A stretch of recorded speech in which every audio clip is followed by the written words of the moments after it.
We produce more adjudicated data than anyone. Brint Ryan is the founder and CEO of Ryan, an award-winning global tax services and software provider and the largest firm in the world dedicated exclusively to business taxes. Brint has been recognized among the Dallas 500 most influential business leaders and is a 3-time recipient of the International Customer Service CEO of the Year Award, highlighting his leadership in both business and client service excellence. Imagine taking the government out of tax. That's what we're trying to do. It seems like with ChatGPT, how do you stay relevant? There is an awful lot of gray in the tax code, in the tax regulations, and it's forever changing. In an AI real-time world, we can change it to change the tax outcome, to optimize in real time, which is nobody's ever been able to do that before. We're going to go back to work 5 days a week or 4 days a week. We just chuckle. We've been remote since 2008. When the pandemic came, we were getting calls from clients saying, oh my goodness, our offices are shut down. We don't have the capacity to do the work. Can you take the work? In that growth phase, why not go to New York?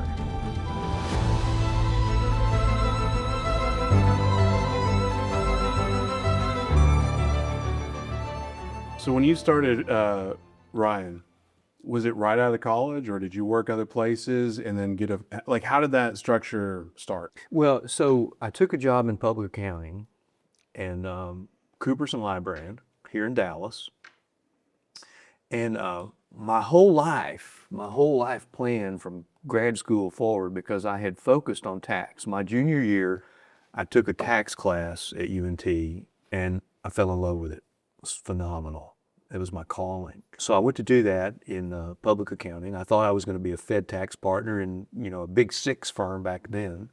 And it turns out, after about a year doing that, I got assigned to the state and local tax group, and I just saw it, my career is ending. I mean, this is like for widows and orphans. I mean, this is not something I want to do. But I got drafted into it. What I didn't understand is that there were forces at work that were going to propel that to be the most important decision in my life. Because the Texas legislature, just a year before I started, in October of '87, passed House Bill 61, the largest state tax increase in the history of the United States up until that time. And why it's noteworthy is because it was for the first time that any state started taxing services in their sales tax. So before, you paid tax on tangible items, but not on services, other than repair, which became taxable in '84. This was a giant $5.7 billion tax increase. And you know what? Nobody knew anything about it. It was brand new. Nobody had ever tried this before. And I'm sitting here, junior guy with the state tax expert designation, right? I didn't know come on from Sikkim, but the phone just starts ringing. And it never stopped. So many companies trying to figure out, okay, how does this data processing tax work? You mean how do you calculate tax on information services? What's this remodeling tax? How's that going to impact us? So I did that for another couple of years, and it was like we couldn't keep up with the demand. I mean, and I went to the folks at CNL and I said, look, this is going to be huge. We got to get in front of this. We need more people. I mean, our practice development budget was $1,000 a month. That was it. And I literally couldn't convince them. The partner that I was working under couldn't convince them. And so finally that spring we decided that we've had enough. We're gonna just see what happens. We're gonna go out on our own. When you say we, who's the his name was Chris Collis, and he had been the former state tax director for Dresser Industries here in Dallas. Was the first person in the state of Texas to become a state tax consultant, because before that, in public accounting there was no such thing. But he and I left, and this, the official date was July 15th, was our anniversary, and we started the practice. For the first 5 months or so, I thought I'd made the biggest career mistake in my life, and I was hoping that Coopers would take me back. But we won this case in November of '91 for a little company that no longer exists anymore called ESCO Elevator. They're based over in Fort Worth. And we would go in and we would say, look, you don't know us, we'll review your taxes, and if we can save you money, you pay us. And if we can't, then no harm, no foul. You don't owe us anything. This elevator company was sourcing all of their national receipts to the state of Texas under franchise tax. Just completely wrong. They owed tax on about 5% of it. We went in, we looked at the returns, and we're like, wait a minute, you got a 100% apportionment factor. There's no possible way this can be right. We recovered virtually all the franchise tax they paid over a 4-year period of time, which turned out to be a little over $300,000. We got a $61,000 check out of that deal, which is twice what I was making. Right? I mean, so that was the first time I realized, oh my goodness, this is going to work. We're onto something. Now, Chris, unfortunately, he stayed for a couple of years, and I never will forget the day he came in and decided that we were breaking up the partnership. He said, Brent, we got 15 employees now. I've got to worry about this payroll. I'm not sleeping at night. And besides, I came out here because I wanted to play more golf. Success in business is screwing up his golf game. That's right. Yeah. And I'm like, well, boy, that's not why I came out here. I wanted to build something. I wanted to do something special. So anyway, to make a long story short, we negotiated a separation of the business. He went off and retired, and I changed the name to Ryan and kept going. You meet entrepreneurs or aspiring entrepreneurs all the time, and especially at SMU where Elaine's a guest lecturer there, and you always hear these questions of how do you do this work-life balance? And when I hear that, I just think not going to make it. Work-life balance doesn't exist. At Ryan, we figured out a long time ago that it's not work-life balance. That's a false narrative. It's work-life success. Okay, it's a very different concept. So work-life success works like this. You recognize that in order for you to be successful overall, you have to be successful professionally, you have to be successful spiritually, you have to be successful at home, right? None of those are ever going to balance. There are going to be times in your life where you are heads down, doing nothing but focusing on the business, right? There's just no room for anything else. But then there are going to be other times when you're going to focus on the family, and you're going to have to make the time. You're going to have to take time away from the business to focus on whatever might be happening at the family. And you've also got to make time spiritually so that you take care of your body, you take care of your mind, you take care of your spirit. We learned that the way to do that was to give people as much flexibility as we could. Because Ryan, you're different than I am. Lane, you're different than I am. The way you work, your wants, needs, and desires, they're all different. So in 2008, we came up with this concept called the results-only workplace. And the idea behind it was, we don't care when you work, we don't care from where you work, as long as you provide the best customer sat scores you can and the best financial stewardship you can, go, be successful. Be the CEO of you. And it transformed our company because people realized then that they could achieve work-life success. That's possible. Work-life balance, it's not a thing. So digging into that a little bit, because and I'm not too familiar with your profession, but in the legal world, it's all about billable hours. So how in your world is it billable hours or is it billable project? How does that work? Because if it's results only results, and hey, whether you work 1 hour or 100 hours, I don't care as long as you get the thing done. How does that translate? How do I get paid, or how do you bill for that? Yeah. Well, Ryan, the great thing about our business back then and even today is that the vast majority of what we do is success-based. Okay. So when you go to a client, do they really want to buy hours? No. They want to buy a result. They've got a problem. They want a solution. They want you to fix it. We learned a long time ago that it's much more appropriate and effective to tie your fees to the results you achieve, not how much time you put in them. And that was one of the big factors early on, because it was born out of necessity, right? When we left public accounting, nobody knew who we were. Nobody understood our value proposition. So we kind of pivoted to say, don't pay us. If we can't save you money, don't pay us.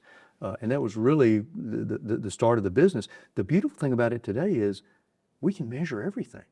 We know for every partner, every associate, every team member, we know what their client sat scores are across the board. We also know what their financial stewardship is.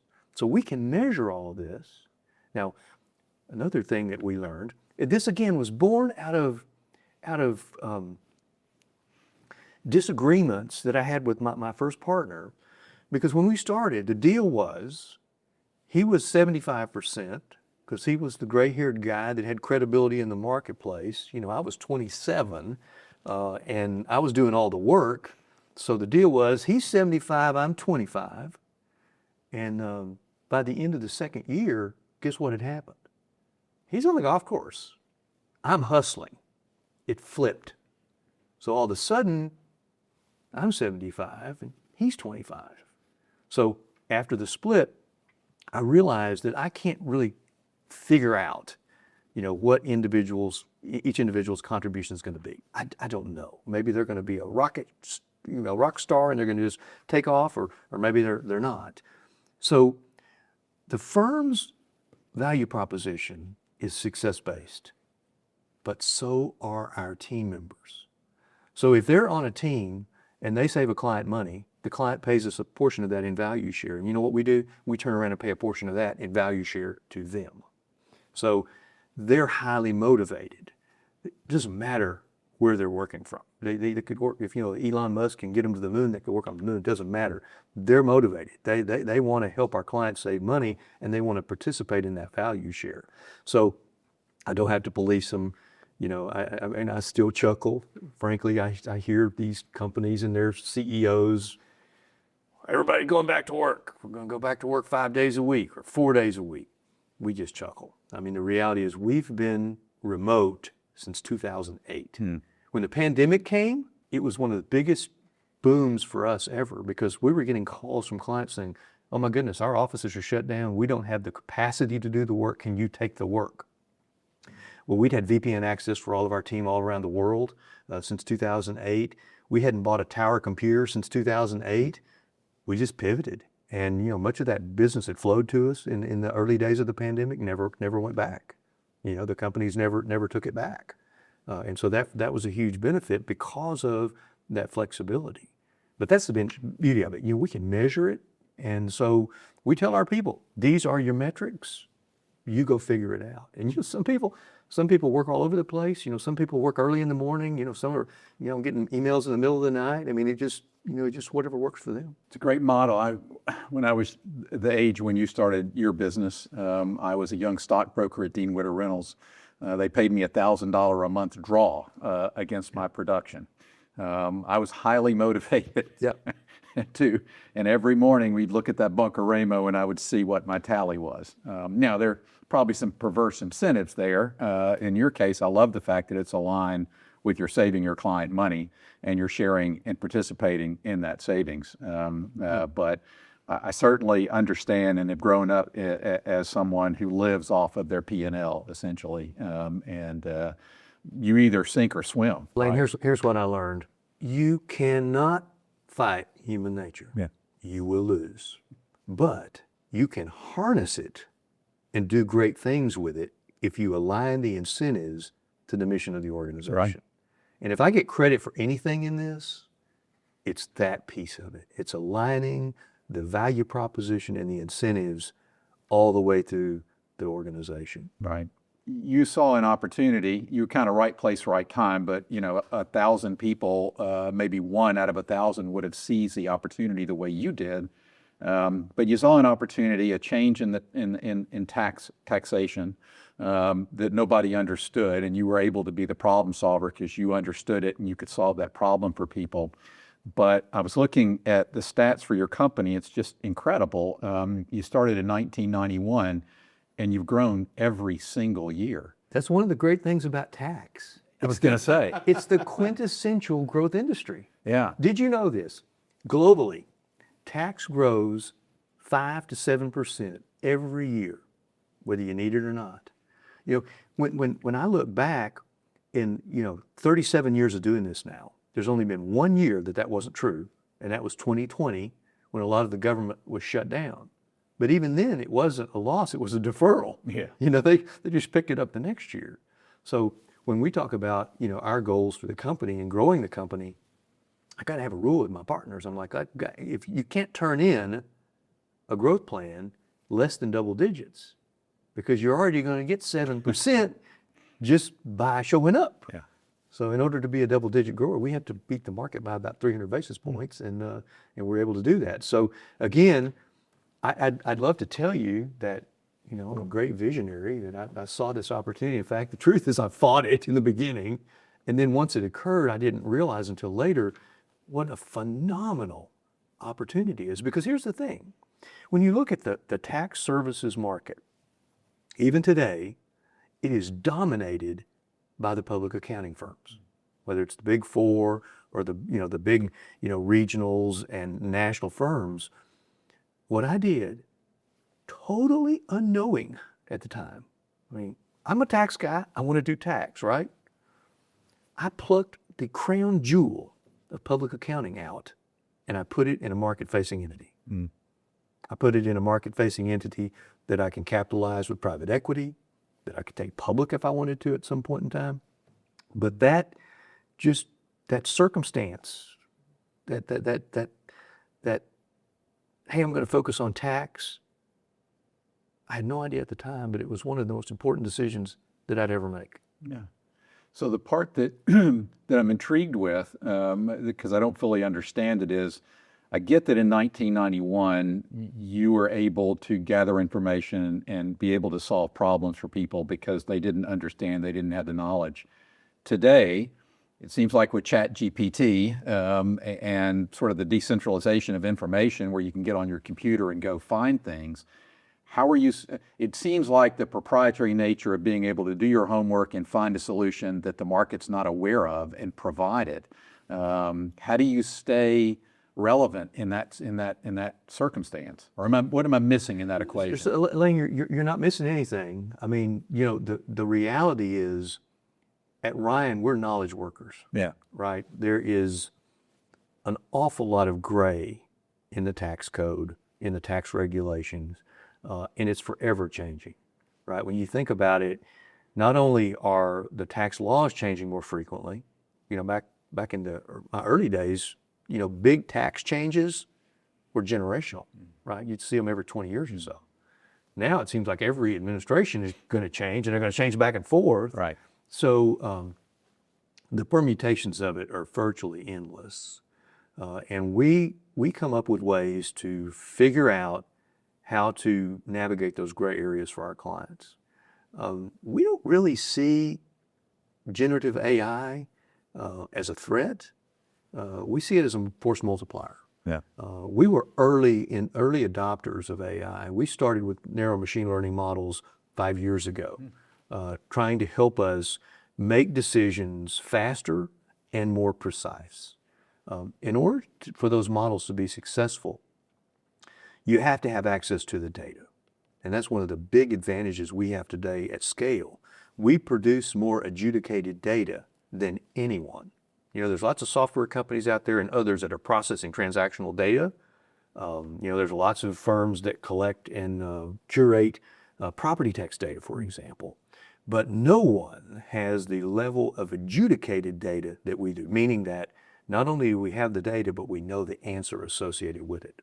So our strategy has been to plow that knowledge and know-how back into these large language models to create an AI infrastructure where we can do the same thing we've done for clients in the past faster and more efficiently and more precise.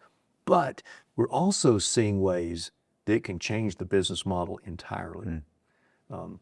It used to be that when you went to a client, they had a problem, you'd put people on it, right? You'd send some consultants in the field, accountants, lawyers, whatever, and you'd solve the problem. 10, 15 years later, you saw the advent of point solutions and technology, where you could use technology solutions to help the client better manage their circumstance. If you look at it today, most CFOs do not want any more consulting hours, okay? They do not want any more technology. They want the problem to go away. So what's happened is over time, a big part of our business has gone from helping clients to basically stepping into their shoes and performing the service for them.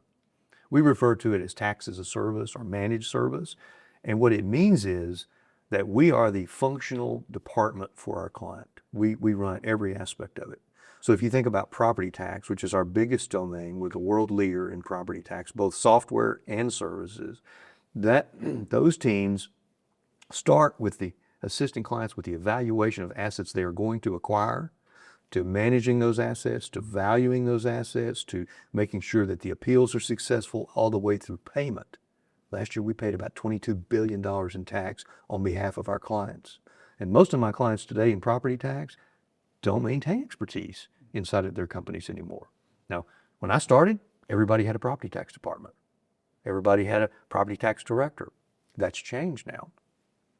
About 95% of our business in property tax today is managed service, where we are the provider. And AI helps us because the more efficient, the more precise, the more effective we can be for our clients, not only does it drive their margin improvement, it drives our margin improvement. So we're very excited about it. We're making significant investments to try to make sure we're at the forefront of where that technology will take us. And the other thing about it is, it's allowing us to do things that we never could have conceived of before, right? You're kind of in a box, and what AI does is it blows up the box. I'll give you an example.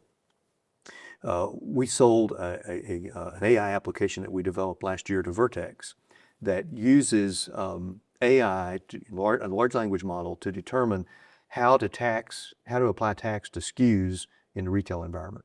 So if you think about, the Walmarts of the world, they've got thousands and thousands of SKU changes every month. Well, somebody has to go in when they put that into their system to determine, well, do I have to collect tax on that or do I not? And nobody had been able to solve that problem for many, many years. We solved it with a large language model, and we sold it to Vertex. We're in a channel partnership with them because they got software deployed all around the country, really around the world, that can make use of that AI technology. We think that those opportunities allow us to do things that have never been done before. Real-time tax determination. Imagine taking the government out of tax. That's what we're trying to do at Ryan. We want to get the models so precise and so efficient that when the government comes in, they go, oh, you got it right, see you later. And that's what our clients want to. So in those services, you've talked about a model where you save money for your client, you participate in that savings. It sounds like some of those managed services, though, would follow that model. So Lane, I got to tell you, that's exactly what I thought. Yeah. 5 years ago, when my partners in Houston, who really kind of conceived of this idea, when they came to me with it, I'm like, yeah, I'm a treasure hunter. That doesn't sound too good to me. Here's the part I missed. And it's a profound miss, because what we do historically is client takes the first pass. They try to comply with the law. We come in behind them and ascertain if they did that or not. If they did, great, check the box. If they didn't, then we go in and we fix the problem. We either recover money that they overpaid or we help them with money that they underpaid. With AI and real-time tax determination, you know what it affords? It also affords real-time tax planning. So imagine a contract, a transaction, something you entered into 3 years ago. Maybe you taxed it correctly, maybe you didn't. We come in, we look at it, and we say, oh, well, you paid tax on that. We could recharacterize it as this, or we might offer additional evidence. We might try to defend it. We can't change it. In an AI real-time world, we can change it. We can see the transaction, if it comes through and, oh, Mr. Client, if you unbundle this, you'll save significant tax dollars. Okay, call the purchasing agent. Let's have an amendment to the contract. It's still executory. We only signed it last week, right? So we're going to go amend it. What that's afforded us is the ability to change the tax outcome, to optimize in real time, which is nobody's ever been able to do that before. And we think AI is going to give us that opportunity. So the way we price it is we have a run rate for the status quo, and then we take a success fee based on that real-time tax planning that we can do. And clients are blown away because they're getting the benefit of the service immediately. In my old world, I'd go back and they get a check from 3 years ago, which excited exactly nobody. I mean, they're happy to get the money back. Right. But then they're like, okay, well, that means our financial statements were maybe wrong, and that's not a good thing. We need to get it right. We need to get it right the first time. And oh, by the way, it's far more efficient to do it that way. So we think AI changes the business. I mean, we think we become the operator of these very sophisticated large language models that help our clients achieve real-time tax determination. I've had, last 2 weeks, I've had 3 big client meetings. All 3 of them have said 2 things. One, what are you guys doing with AI? It's in every topic, every discussion, because everybody's getting pressure, right, to understand and learn and be a prompt engineer. But the second thing they're telling me is there's no way we will ever match your investment. We're going to depend on you guys to figure this out. You get it right, you perfect it, you suffer all the blood, sweat, and tears, and then we're going to subscribe. So, to me, I would say, we've got over 6,000 people working around the globe, and I'm sure that there are many of them that are still nervous about what it's going to do. And, we were at the session across the hall here earlier this morning, and that was a big topic. I really think it's a force multiplier. And I think if you look at it inside the box of today, it's scary because it's going to just radically change that. But the dividend is it's going to create a lot more opportunities, some of which we can't even conceive of right now. We can't even understand where it might take us. So for me, I'm an optimist, and I think the better technology we have, the more tools that we have to be better at the mission, just benefits everybody. In the topic of AI, like you've got ChatGPT, I pay my $200, $20 here, $200 there, $100 to Google, and you have all these services, and I know that's the consumer grade. Now, have y'all developed your own AI system, or are you just APIing into an already established system? Because I think one of the big topics of AI is, hey, it's incredibly expensive. OpenAI hasn't made any money yet, and they're just the energy it takes to do all these data centers. Like, how does a company at your scale implement on your own, and then how are you navigating those waters? I'll tell you the technology strategy, Ryan, that I've employed, really since we first started looking at technology, and getting into technology 15 years ago. And the reason we got into it is because if you're a services firm, with the advent of technology, you have to use it to be competitive, right? But what it means is you have surrendered your roadmap to someone else, right? You are no longer in control of the technology journey that you're on. Some software company is. So I made the decision that just was untenable for me. So we started building and buying our own technology. That's turned out to be a very important strategy for where we are today. And I've always taken the view, we did this when robotics, 10 years ago, everybody was in robotics and it heated up. We didn't know the first thing about it. We didn't know how to use it. We didn't know how to deploy it. So what we did is we just bought a bunch of licenses and we gave them out. And we said, we don't really know what you're supposed to do with this, okay, but figure it out. And it was amazing. Different pockets figured it out in different ways, and it became a huge benefit to us. We automated away many man years of labor using those tools. So when AI started popping up, we pretty much did the same thing. We started building our own models. We're still doing that. But we're also looking at Palantir and OpenAI and others. I mean, we've got a big ChatGPT 4 enterprise version that we're using inside of Ryan. So my view is, I don't know who's going to win this race. I don't know how it's going to come out. We're going to play all of the above until it becomes clearer. You just made like a subtle comment about how, with taxes, with laws, this administration versus that administration. Recently was at a World Affairs Council event on energy. And the topic was, you have all these green initiatives from the Biden years that, hey, here's this tax, here's this program, and everybody is just on hold because they're not sure if they should pay it or just wait for like President Trump just to waive it. So there's this big wait and see mindset in the energy world. Is that ever come into your world as well? It does. Especially right now with I mean, how it does. I chaotic mean, it is. you know, when things are on pause, we feel it as well, right? And we're the ones trying to figure out solutions, you know, to help our clients around those kind of situations. Certainly in energy and renewables. I mean, we stood up one of the first transferable credit desks for tax credits under the IRA under Biden, and that's been huge for us. It's been very beneficial for our clients. We got this really great idea, and we built this wonderful tech. We set up a broker dealer. You know, we never turned the tech on. You know why? We could never build inventory. Everything that came in immediately went out. And I'm like, wait a minute, we're supposed to be building an exchange. We're supposed to be inventory. We never got there. And now with the one big beautiful bill, we saw some changes in that, but it reaffirmed transferability, which is going to be huge for the tax credit market going forward. So we think there's huge opportunity there. Change is good for us. Now, sometimes in the short run, it's not so good, but in the long run, it's almost always good.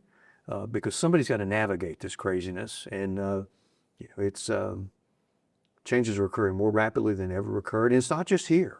I mean, it's all around the world. We're seeing this all around the world. Massive changes in the tax structure in India. New taxes being stood up in the Middle East. I mean, it's if you're a tax guy, it's like shooting fish in a barrel. I would just say real quick. Yeah. The way you light up talking about taxes, I don't think any human on the planet is as happy about taxes as you are. Yep. Because he gets to problem solve around it, right? And they're constantly changing. So it's a huge value proposition. You have served as chairman of the Texas Tax Policy Advisory Board. And in Texas, so you're shaping, I presume, in that role, you're helping to shape policy. Texas has a net immigration of businesses, right? Businesses are leaving California and other states that have a more punitive tax structure. Yeah. Talk about Texas and how it is winning business, and where do you see we stay on this path? What is it that makes Texas so friendly specifically? Lane, there's lots of things. I think the overall, overreaching thing is that our state leaders, Governor Perry, and then of course Governor Abbott's, taking it even to a even higher level, has created the most business-friendly place, I think, in the world to do business. Certainly the tax climate is very favorable. We're not necessarily a low tax state, but we don't tax income, which attracts a lot of CEOs, and when you attract a lot of CEOs, you tend to attract the rest of their company. Right. So that's one of the driving forces. But we have a very, very good regulatory climate. Our regulations are sensible. They're business friendly. The things that the governor and the legislature achieved this past session, and in the prior session, where we got business courts. We've gotten new rules and regulations that really make it very favorable for businesses to locate here.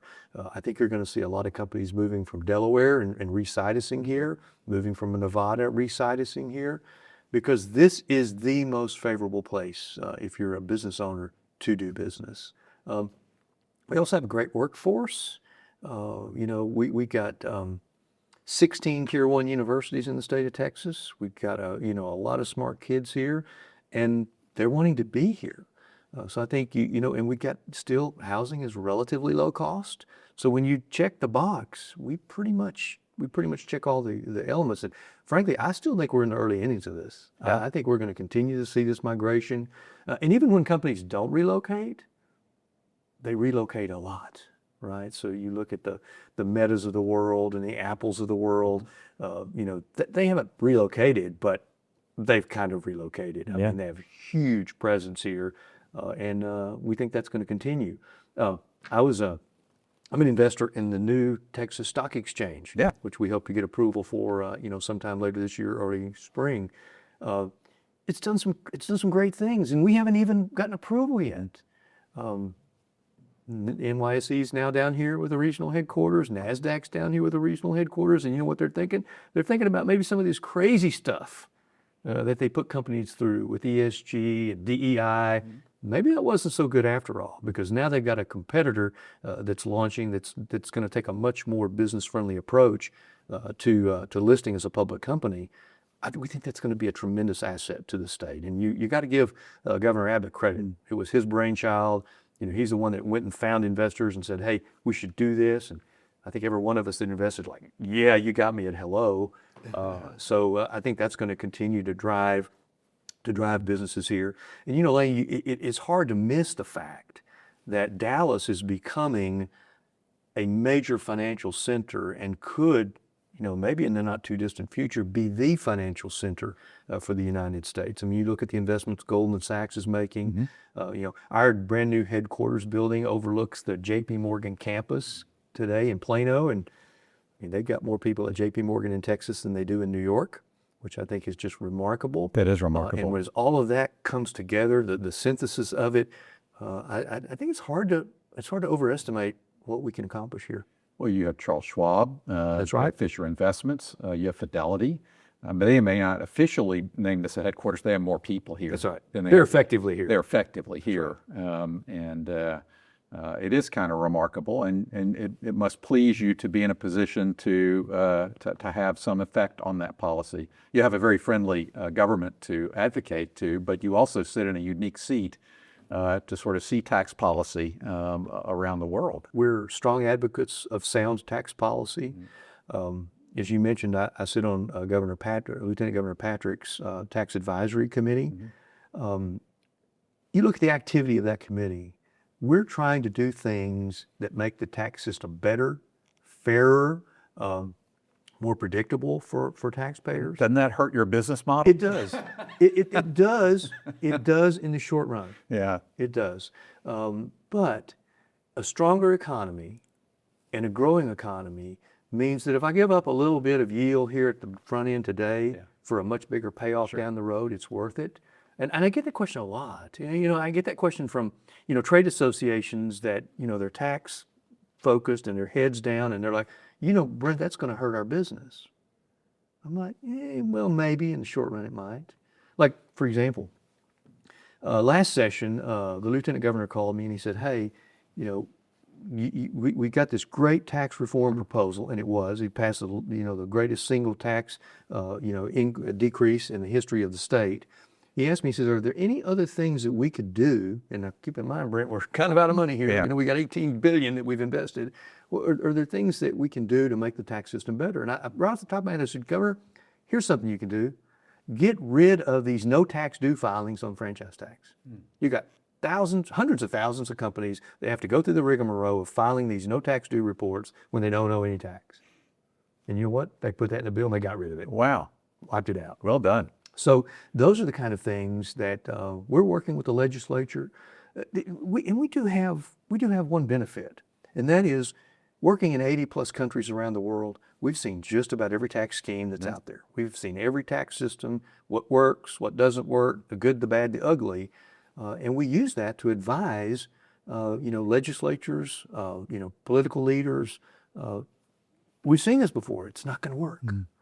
When Texas was flirting with appraisal caps, we knew how bad that was. And we had a great example in California with Prop 13 and what the incredible mess that has made of the housing market in California and the unnatural acts that you now go through as a property owner to try to preserve those benefits. It's very inequitable. And from our perspective, equity is critically important to us. We want to make sure that from an equity standpoint, all of our clients are being treated the same. And when you have, systems like that, it creates great inequity. I mean, we're lobbying the government of Ontario hard because they are now 8 years or 7 years into their reassessment cycle with no reassessment. I mean, can you imagine? How long will that cycle be? Well, well, honestly, we don't know. But for 7 years. every cycle that it goes, some people are out there paying a lot more tax than they owe. Some people are paying a lot less. It's highly inequitable, and those are the things that we're giving them hell. I mean, we're literally lobbying. We're going public against guys. this is wrong, you got to fix it. So that vantage point, that experience gives us the ability to say, yep, we've seen that. Here's what happens. That'll work. Or no, that's a really bad idea, and here's why. Have you thought about offering consulting services on forecasting? The Congressional Budget Office and pretty much all the government institutions that forecast tax revenue, they said the Big Beautiful Bill was going to create a massive multi-trillion-dollar deficit. That's been challenged, that they're biased and they're not producing accurate forecasts. Do you have not if you've got a political opinion on that, but in the seat you sit in, do you look at and try to forecast the revenue? Yeah, Lance, not so much from a macroeconomic standpoint, but certainly from a policy perspective, we're involved in all of those discussions. We want to make sure that whatever policies they're putting forward make sense, that they can administer them appropriately, that there's not any downside to them. So we are heavily involved, on Capitol Hill with those tax bills. Offering our expertise. We give it away free. Okay. We tell them, if you, talk to the Speaker, the House Ways and Means Chair, they've all been to my office. We all say, look, whatever we got here is yours. Yeah. If we can assist your tax writing committees, if we can give you, opinions, we're happy to do it. And they call us frequently. Do you do that because your experience when you were younger and you were in that committee, the job that you thought was not a good thing but turned out to be a good thing? Is it so you could be in the room and have a better understanding of what's actually in those? Because, as a novice, you always hear these horror stories of, tax bills and codes being a book like this big and nobody actually knows what's in it. Is that just... There's a lot of truth to that. The reason we do it is because we want to make sure that we're providing the best climate for our clients.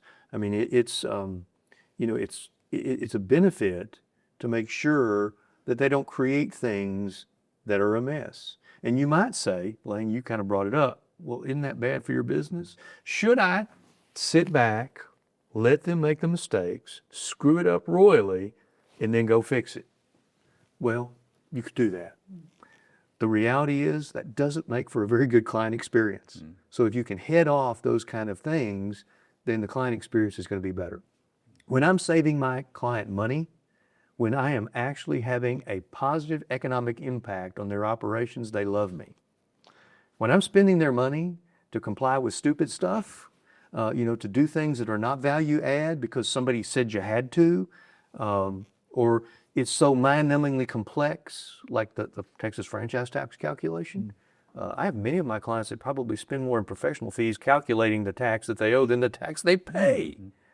Those are bad outcomes, and it's not good for us. It's not the kind of business we want. Yeah. Probably helps the sales pitch as well of new clients. Like, well, not only do we understand this, we were in the room when it was made. Sometimes that can be good. Sometimes, Ryan, that can be bad. We were in the room when the franchise tax was your written. fault. It's actually one of my partners, a former partner, that actually wrote it. So we trying to talk too much about that. Being that you're a global company, what was the motive? And I know you love the University of North Texas and your roots here in Texas itself, but it feels like as you keep growing and grow, or not as you now, but like in that growth phase, why not go to New York? And not New York today, but New York of the 2000s or the 2010s, where, it's the central, the center of the universe when it comes to global finance or any of that. Ryan, New York's a terrible place to be located if you're running a national business, okay? You can't, your ability to connect and do day trips is very limited. This is another thing where, you've heard that phrase, you'd rather be lucky than good. Well, being in Dallas was incredibly lucky for me because, you can get anywhere from Dallas. I've got a meeting in Toronto tomorrow. We're taking a potential acquisition target to lunch tomorrow. I'm doing that on a day trip. It'd be hard to do that if you're on one side of the coast or the other. So from a logistics standpoint, but there's no better location than Dallas, and frankly, no better place than Texas. We're in all those places today. We went to all those places, but the reality is, it was just fortuitous that we started here, and it's also fortuitous that my family immigrated here in the 1800s, late 1800s, and we've just been here ever since. So I tell folks that I'm representing clients all over the world, and we're trying to help them save money. But when it comes to economic development, I do have my thumb on the scale for Texas, trying to bring as many clients as many taxpayers as possible here. And your wife Amanda gave an extraordinary gift to North Texas, where I understand you got your undergraduate and graduate degree. You and I had a similar experience with our fathers, and you told me the story earlier, and I didn't share mine, but I wanted to go to Colorado to school because I liked to snow ski, and my father thought that was the worst idea ever. And he literally took out a map and a protractor, and he drew about a 150-mile radius around Memphis and said, son, you can go to school anywhere inside these circles at a state school, and I'll pay for that. And there were like 3 state schools, right, within that circle. Your father tried to constrain you on where you could go to school, and you got about as far away from Big Spring, Texas as you could. And obviously, your experience at the University of North Texas was one that enriched you. You've now made an extraordinary gift. The business school is now named for you and your family, which must give you great pride. And I wonder what your goal is with that. When I was at Memphis, I served on the board of the Fogelman College of Business, and there was a lot of discussion about what's the role of the business school in the community. Is our client the student? Is our client FedEx or Wright Medical or whomever is going to hire our students? What's our responsibility to the community? And what do you want to see happen with the business school at the University of North Texas? Well, Lane, the reason that Amanda and I invested is because I had a life-changing experience there. I mean, I grew up in a little dusty West Texas town called Big Spring, as you mentioned. When I turned 18, I couldn't wait to get out of there. I was ready to go do something else. I'd been working on the ranch for summers, and that just wasn't for me. But when I arrived in Denton, Texas, in the fall of 1982, I was undisciplined. I was unfocused. I partied way too much. Basically, I was a mess. Okay. And it was the fear of going back to Big Spring that caused me to make every class, to make good grades, because I knew that there was a job at the Villemore gas plant waiting for me when I got home, and I didn't want any part of that. So that experience changed my life. It changed the life of my family. It will change our lives for generations, based on what I've been able to achieve given the education I got at UNT. So for me, it was a very easy and simple decision to support the school. When we made the gift, we made so with the understanding with the president of the university and with Dean Wiley, Marilyn Wiley, who's just a phenomenal dean for the College of Business, that we expect the college to up its game. We created 8 endowed scholarship or endowed professorships, and we run on a recruiting mission. And we've recruited some of the very best faculty from all around the world, because if you think about it, just like Texas is a magnet for business, so too can our Tier 1 research institutes be a magnet for talent from other locations, and we've seen that. So I'm really proud of the fact that not only did we make a large gift, we did it in such a way that we got a $20 million trip match for that gift. So that's about $50 million of funding for the Ryan School of Business. Wow. And they're doing great things with it. So you watch, you look at where the College of Business was back in 2018 when we made the gift, compared to where it's at today from a rankings perspective, literally across the board.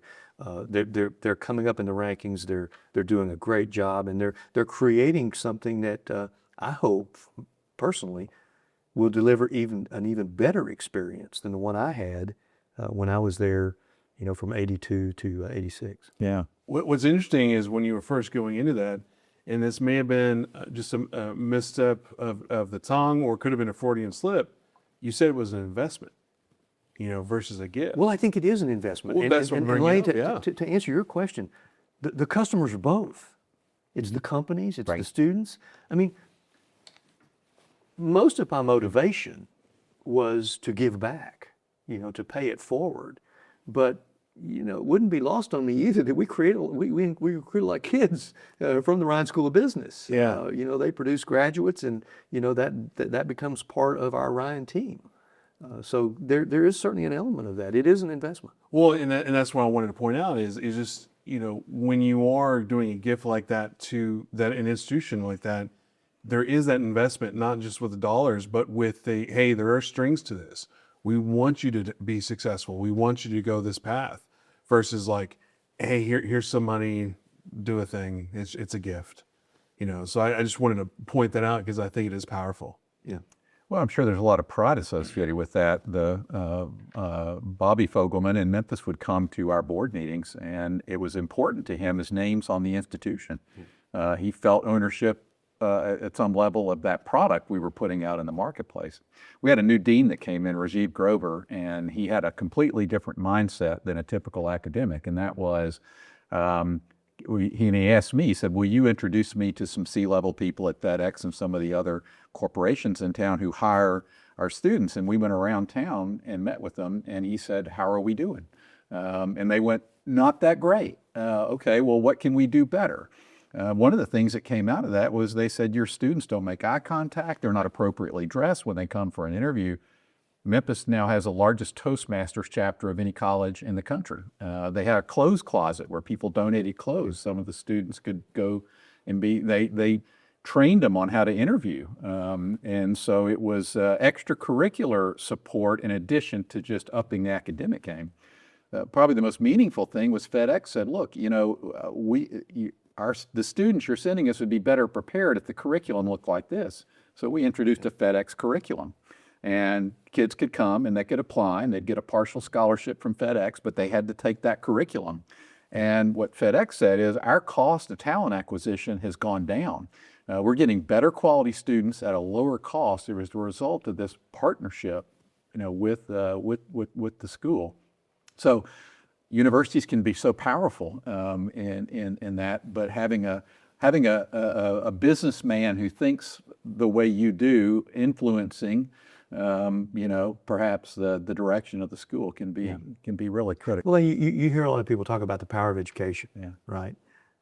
I lived it. Yeah. It's my life experience. So I can't think of a better way than to pay it forward and maybe even increase the opportunity for, kids that are coming behind me. Yeah. Well, that's outstanding. Well, education's been a big through line with multiple conversations we've had. Jim Keyes, he has that book, Education is Freedom. Tom Leppert, talk about education a lot. Want to pivot to business a little bit because you were talking about going to Ontario tomorrow for an acquisition. How much of your business now, you personally or with the business itself, is in that M&A world? So Ryan, people ask me this question all the time. In your role, how do you divide your time? I spend about a third of my time still running a book of business with clients. I've got a couple of PE partners that, they scratch their head, why is he still doing that? Well, it's the fun part of the business, frankly, and it keeps me connected. Front lines. So I'm not a field marshal in the back. I want to be on the front lines. I want to experience it. I want to hear it myself.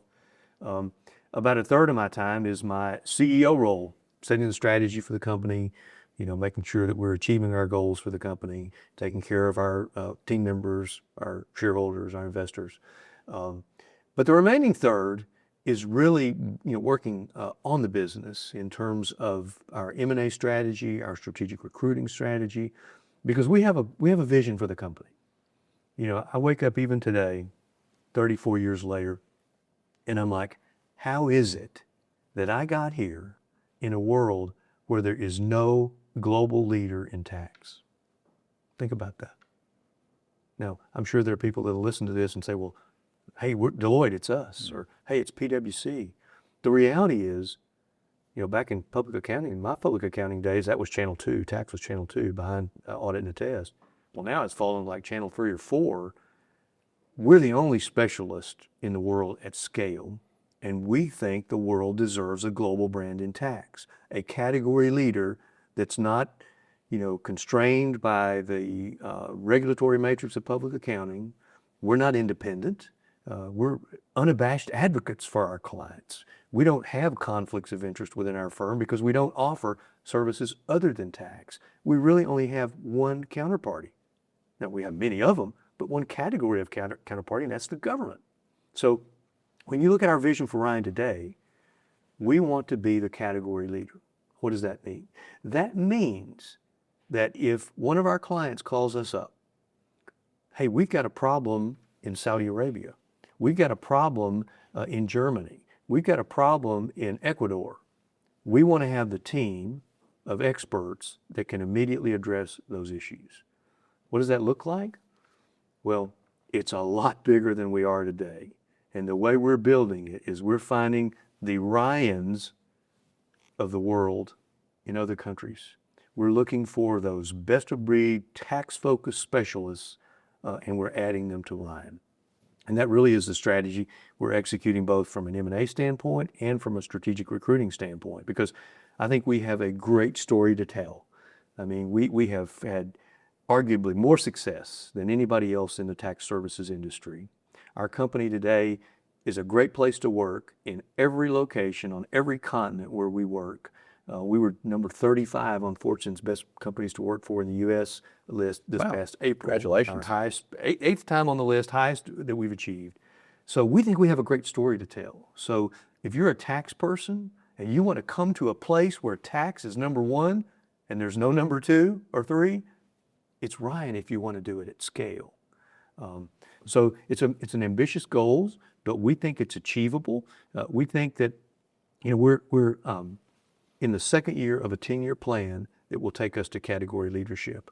That means a Ryan with the concentration like we have today in the U.S., all around the world, in developed countries.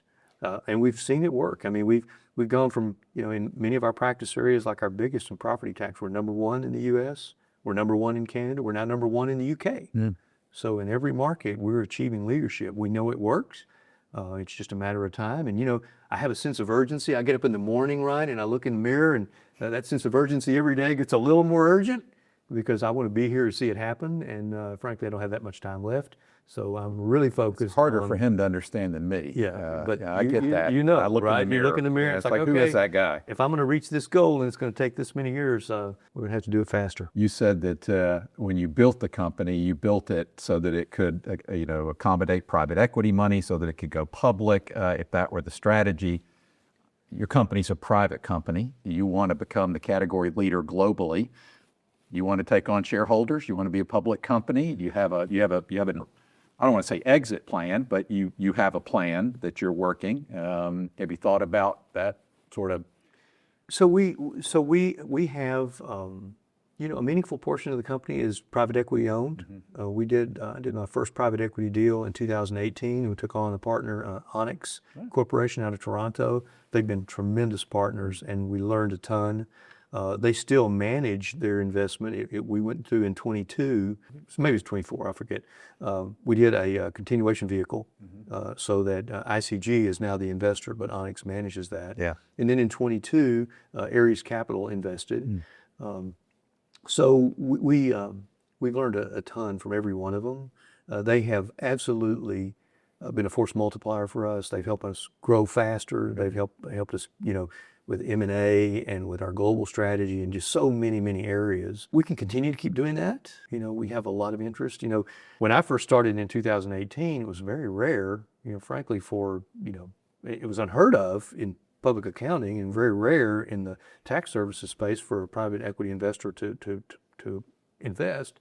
Well, now, of course, that's completely turned upside It's the hot down. thing. We're the hot, we're the ball of the dance now. You are. So we can continue to do that, but we also think Ryan would be a phenomenal public company. Yeah. Think you mentioned this earlier, Lane. 34 years in a row of earnings growth.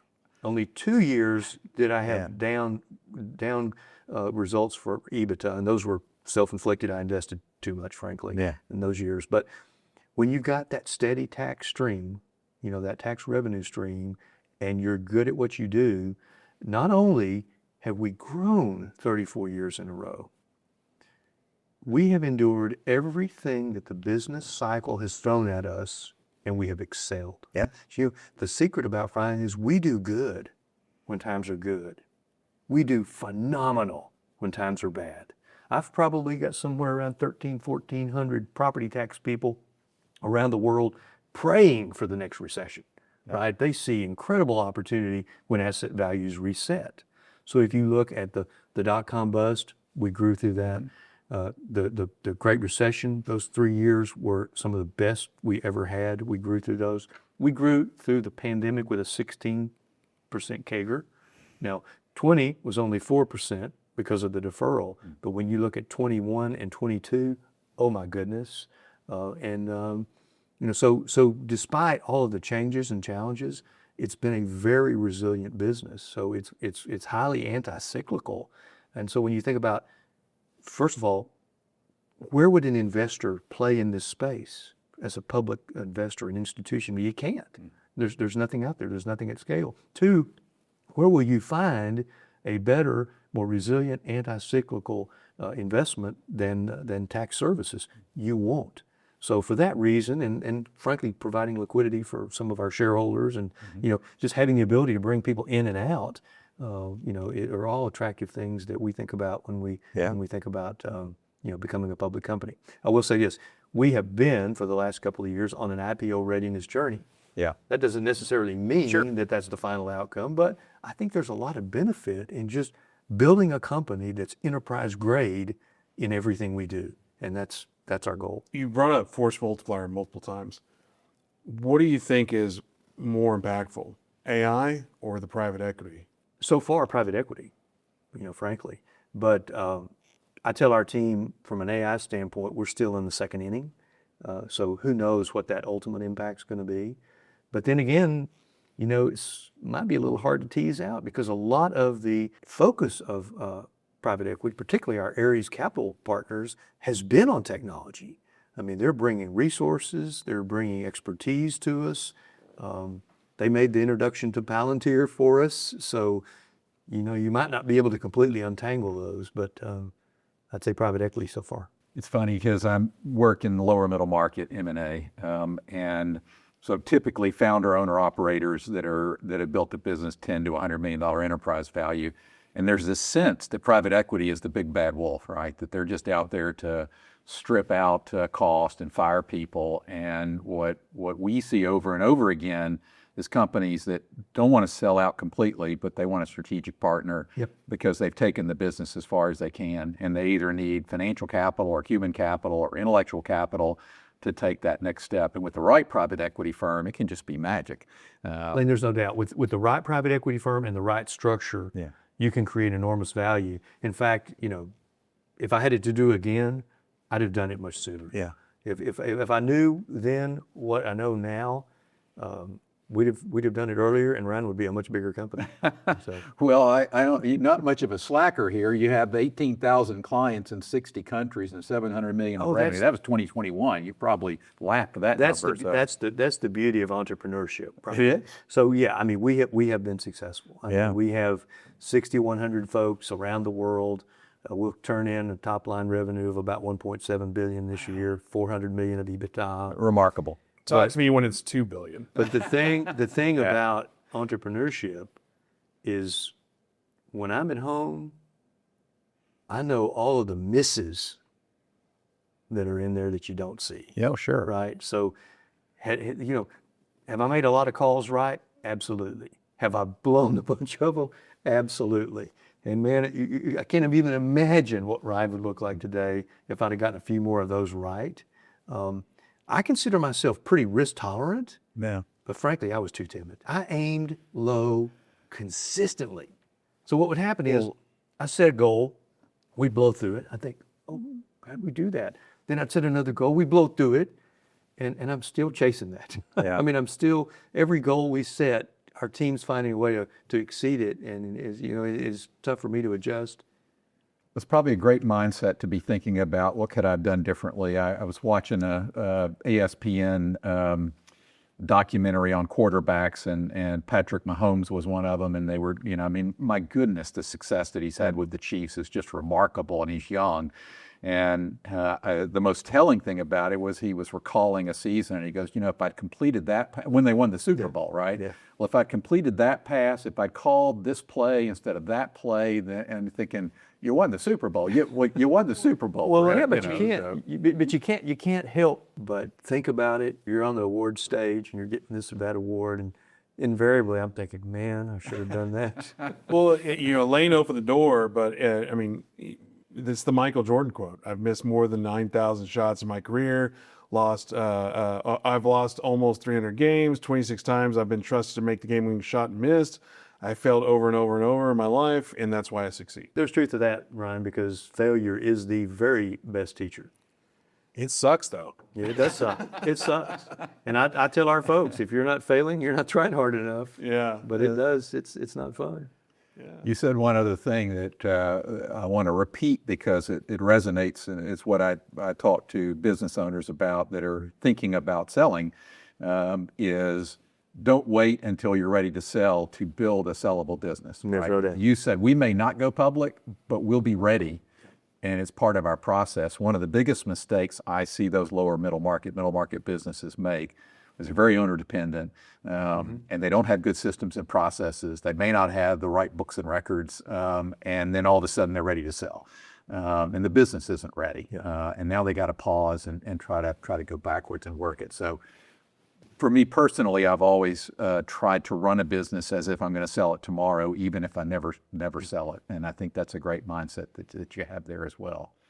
So you've given me some good lines to reinforce with my clientele. Yeah, there's great wisdom in that. And I will tell you that many of the acquisitions I've done were clearly not ready for sale. Yeah. And that created an elongated deal cycle. Yep. They definitely left value on the table. Yeah. They definitely left value on the table. Well, you take a middle market company and it sells at a 3 multiple instead of a 5 multiple, and they're doing a few $1 million of EBITDA. Yeah. I mean, It's a big difference. It's a huge difference. Well, what an extraordinary career you've had in spite of the decisions you'd like to go back and make differently. What an extraordinary ride it's been for you. So we talked about work-life balance and how that's malapropism and And you're going to bring out words like that? yeah, Mala, whatever.